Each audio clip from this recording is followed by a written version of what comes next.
Okay, so Studio Swine, Alex and Azusa, they live in Tokyo, and all that time locked up, they were just craving nature.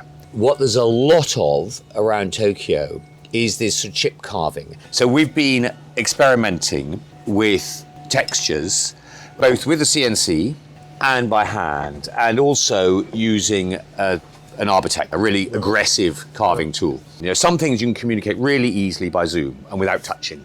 Yes. But in this case, where you're just talking about the subtleties of texture and pattern, it's going to be something of a leap of faith, because, you know, we can show him by Zoom camera, but actually they simply don't convey what that feels like.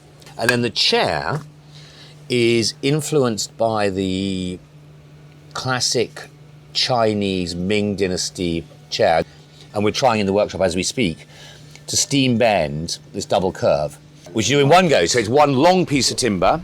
We've had them soaking in the river for a week, then steamed for a good 2 hours, and then we have a jig where we clamp it at the center point. We bend both round, clamp it, bend them both down. You have to do that presumably very quickly. Got to be done really quickly, because I mean it's cooling by the second, and at the moment it cools, it's losing its elasticity.